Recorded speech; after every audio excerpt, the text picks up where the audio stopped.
The pipe burst at 2 a.m., flooding my kitchen in a torrent that smelled like rust and regret, and I stood there barefoot in my boxers, watching my life dissolve into the drain.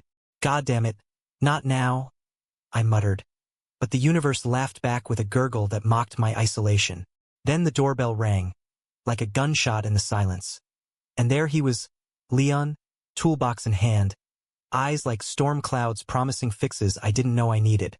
That flood was supposed to be a minor catastrophe, the kind you laugh about over coffee with friends who aren't ghosts from your past. But when Leon knelt in the muck, his calloused hands twisting wrenches with a grace that bordered on poetry, I felt the first crack in my carefully rebuilt walls. I'm Dominic Hale, 32, a graphic designer scraping by in a Brooklyn walk-up that costs more than my dignity. My days blur into freelance gigs for faceless brands, nights into takeout and true crime podcasts to drown out the echo of my ex's parting shot. You're too safe, Dom. Safe is just another word for alone. He'd left 6 months ago, taking the dog and half my vinyl collection, leaving me with a lease I couldn't afford and a heart that leaked slower than this pipe ever could. Leon showed up courtesy of the 24-hour emergency line, some discount service I'd Googled in panic. He was mid-30s, maybe, with a fade haircut dusted in sawdust, broad shoulders straining against a faded company tee that read Pipes and Promises Plumbing in chipped letters.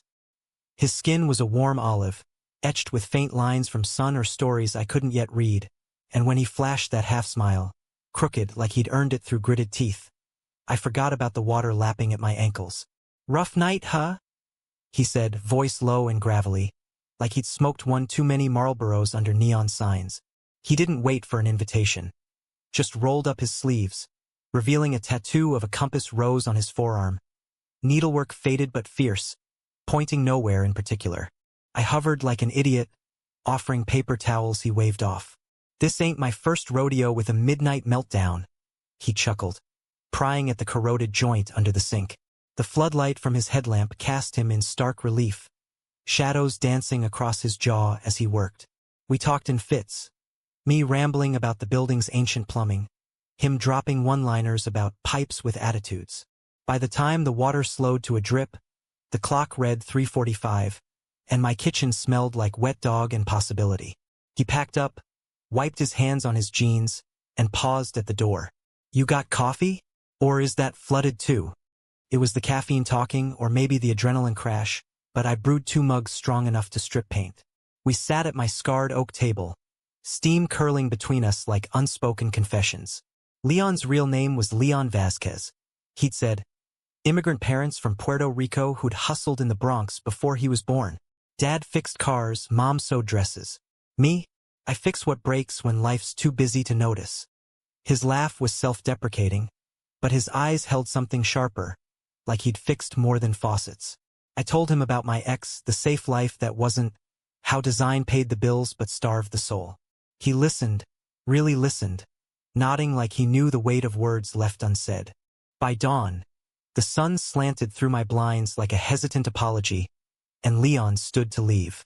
"Bills on you next week, emergency rates sting." But as he shouldered his toolbox, he turned back, scribbling his number on a napkin. "In case something else bursts, or if you just need a sounding board." His fingers brushed mine. Accidental, electric, and I watched him descend the stoop, vanishing into the gray morning like a dream I wasn't ready to wake from. That napkin became my talisman, tucked into my wallet beside a dog-eared Metro card. Days turned to weeks, and Leon became the thread stitching my unraveling routine. First, it was texts. "Pipe holding up? No mutiny in the ranks." I'd fire back with memes about leaky lives, and he'd respond with photos of sunsets over the Verrazano, bridges I promised myself I'd cross someday. Then calls, late-night ones where his voice wrapped around me like a worn leather jacket. He hated the grind of plumbing gigs, the way clients treated him like the help, but loved the puzzle of it, the satisfaction of turning chaos into flow. "It's like therapy," he'd say. "You gotta face the clog head-on, or it backs up and floods everything." Our first real date, if you could call it that, wasn't planned. A brutal nor'easter dumped 6 inches on Brooklyn, and my super ghosted me about a frozen line in the bathroom. Leon showed up unannounced, snow-dusted and cursing the MTA delays, toolkit in tow. "Can't let a brother freeze," he grinned. And by the time the thaw pipes sang again, we were snowed in with pizza from the corner spot and a bottle of bourbon he'd stashed in his truck. We talked until the power flickered, about his abuela's eras con gandals, my failed attempt at screenwriting in college, the way coming out in high school had felt like dodging landmines in a macho world. He leaned in then, close enough I could smell the faint pine of his soap, and whispered, "You're not safe, Dom. You're just waiting for the right storm." That kiss tasted like rain and revelation, his lips firm but tentative, like he was testing waters deeper than any pipe he'd ever plumbed. We pulled back, breathless, and the room hummed with what-ifs. No rush, no labels, just two guys in a snow globe city, figuring out the fit. After that, it snowballed. Coffee runs in bed stewy, walks along the promenade where the Manhattan skyline glittered like a taunt. Leon opened up in layers. The foster stint after his folks split when he was 12, the community college dropout to support his little sister, the ex who'd bailed when the bills piled higher than the love. Trust is a luxury, he'd say, tracing that compass tattoo. Mine points true north, family first. I fell hard, the kind of fall that rearranges your gravity. Mornings, I'd wake to his texts. Dreamt of you last night. No leaks. Evenings, he'd crash on my couch after double shifts, head in my lap as I sketched logos that blurred into portraits of him. My friends noticed, the glow, the stupid grin. "Who's the plumber?" my buddy Marco teased at a Williamsburg bar crawl. I shrugged it off, but inside, it thrilled me. For the first time since the breakup, I wasn't alone in the flood. But leaks have a way of widening. It started small. Leon dodging questions about weekends, vanishing for family stuff that left voicemails curt and sparse. I'd push gently, "Everything cool?" and he'd deflect with that half-smile. Just the usual Vasquez drama. Nothing a beer won't fix. Then came the call from my super. "Heard your plumber's got a rep? Shady gigs on the side. Watch yourself, hail." I laughed it off. Gossip in a building full of nosy retirees, but the seed sprouted doubt. One Friday, he canceled our plans last minute. Emergency at my sister's. Rain check. I paced my apartment, the silence amplifying the drip from that damn kitchen sink he'd fixed. By midnight, worry turned to wine, and I scrolled his sparse socials. Old photos of him grinning with buddies in construction vests. Nothing recent. That's when I saw it. A tagged post from 6 months back. Leon arm in arm with a guy who looked too polished for Brooklyn. Caption reading, "Partners in crime? Nah, just business." Harmless, right? But the comments, cryptic warnings about debts and watch your back, twisted like exposed wiring. Saturday dawned gray, and Leon showed up at noon, hollow-eyed, sporting a fresh bruise blooming purple under his jaw. "Rough night," he muttered, dropping his keys on the table. I touched it lightly. "Who?" And he flinched, not from pain but evasion. "Bar fight. Idiots mouthing off. Lies have a texture rough as sandpaper, and this one scraped. We made love anyway. Slow, searching like mapping fault lines. But afterward, as he dozed, I slipped his phone from his jeans. The texts were a deluge. Payment due, Vaz. Don't make me come find you. From a number labeled T. My stomach nodded. Debt? Drugs? Something darker? I confronted him that night, over cold takeout in the living room. "What's T want, Leon? And don't bullshit me." His face shuddered, that compass tattoo flexing as he clenched his fist. "It's nothing you need to worry about." But I pressed, voice cracking with the fear I'd buried. "We're in this, right? Or am I just another pipe to fix and forget?" He stood, pacing like a caged wolf, then stopped, eyes glistening. "T's my old partner, business partner. We flipped houses, off books, cash deals. Went south when the market tanked. Owes me, but he's twisting it." The words tumbled out.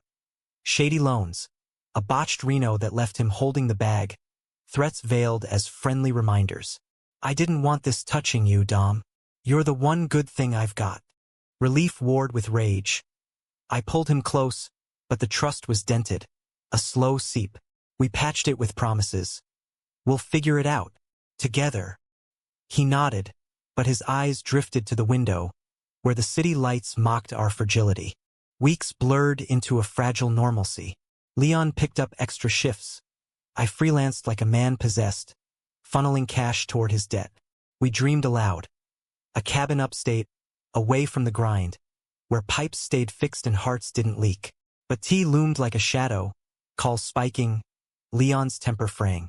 One night, after a screaming match over nothing, dishes in the sink, he stormed out, slamming the door so hard the walls shook. I chased him into the hall, rain-slick streets calling him away. "Don't do this," I begged. But he was gone, taillights fading into the storm. The next day brought the flood I never saw coming. My phone buzzed at dawn. A text from an unknown number, link attached.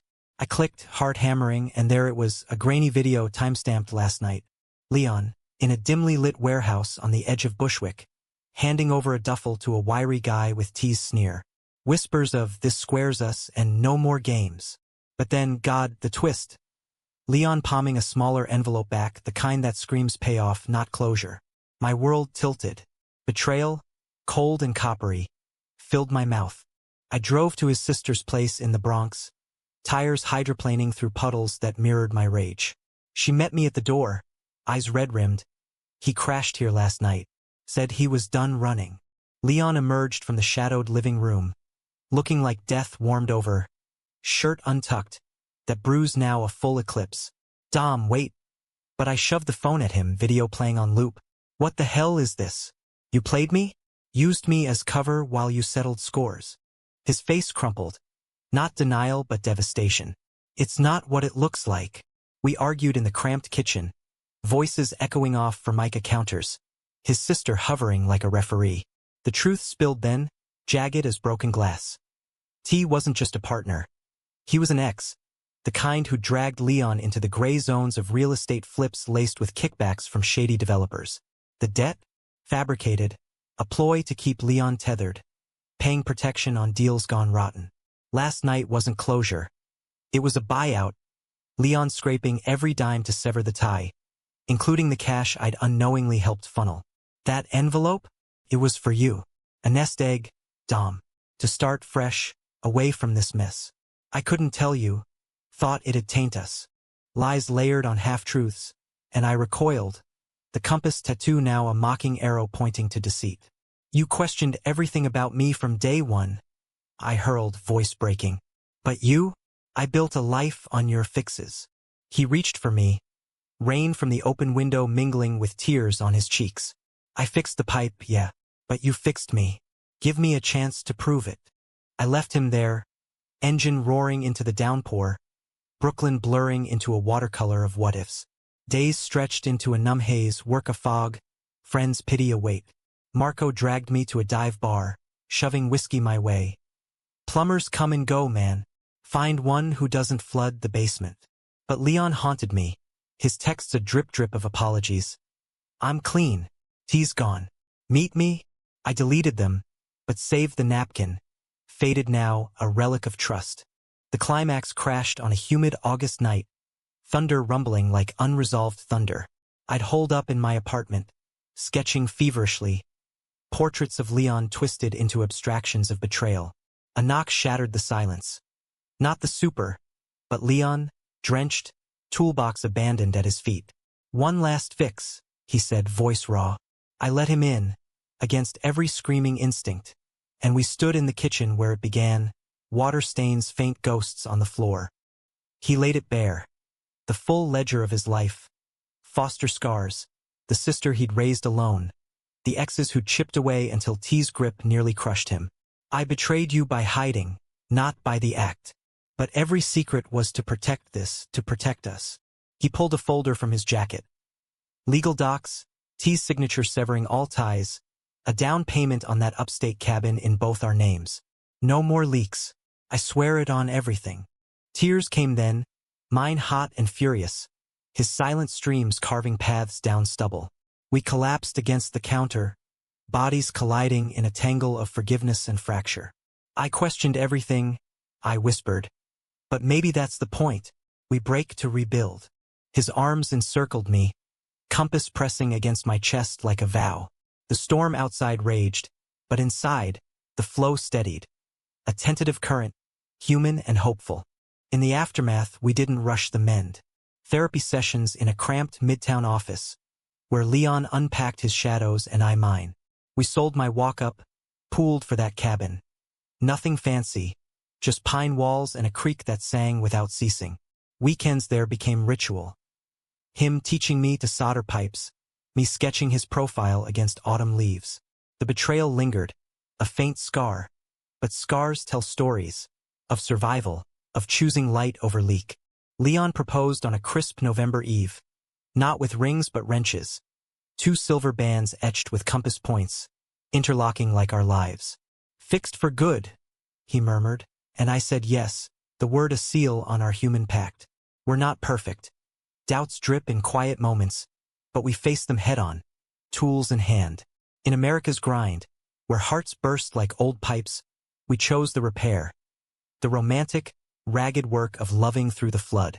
And as the city hums beyond our windows, I know, what happened next didn't question everything about him. It revealed the man worth questioning myself for.